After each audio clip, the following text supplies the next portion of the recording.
on rights of free movement, and you consider the economic implication as well, how much money is lost during this period?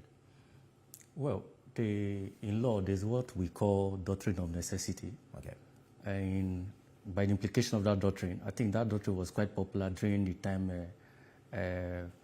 Vice President Goodluck Jonathan was to take over from President Umaru Musa Yar'Adua. So because he traveled on medical leave and he did not transmit a letter officially appointing the Vice President to act in the capacity of the President before he comes back. So the National Assembly had to step in, quoting the doctrine of necessity, to say, okay, fine, since he did not transmit the letter, we have to, so that the presidential duty does not suffer.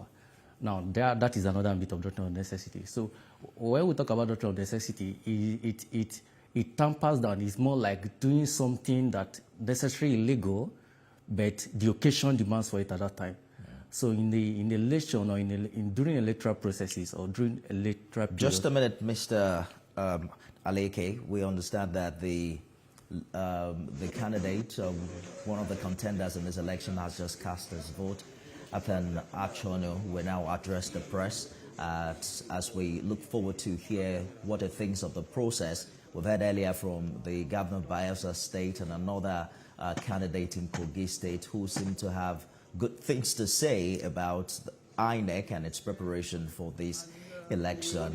Well, Achonu will now address the press as regards what is experienced thus far and what he feels about the process. It's important that INEC is seen to have improved, because they say that's the essence of, these off-cycle elections, to improve on what has happened. For instance, an election is coming up now 8 months after the general election. Quite a number of issues have been raised with INEC's preparation, logistics, and the arrival of officials and materials on election day. Hopefully that has remarkably been improved.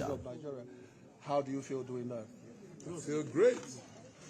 I have great hopes for our democracy. I believe that Mr. President intends to give us a free and fair election.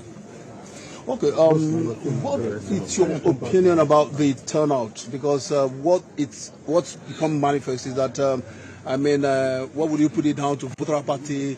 What's happened? Why do you think that not many people are out and about, trying to do the same thing? No, a lot of people will come. Even my own family, my brothers are still coming.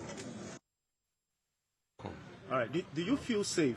And of course, the voters. Do you think the voters feel safe to come out and vote? Because that could be the reason why. Yeah, at first they were feeling threatened by the unusual, security movement, presence of armored personnel carriers and so on, moving everywhere. A number of soldiers. I've never seen such number of soldiers and policemen before in our vicinity. So, but we've tried to reassure them that they're here for their own protection. They're here to protect the process. So they'll be coming out. So we've heard some report that there might be diversion of some electoral material in Owerri North. Have you heard about this? Yeah, we've heard. We've also heard in Albour that they moved the Oso electoral materials. They moved it to a particular traditional ruler's house. We're still trying to verify those the information. And also, we hear that they are cluster voting. So these things, we need to verify them before we go public. Well, what are your major concerns going forward? Well, going forward, my major concern is that we still believe that their plan, like we've been shouting in the media all this while, there have so many thugs camped in so many hotels. We've alerted the security agencies. They have not taken any action, and we think that their plan is to hijack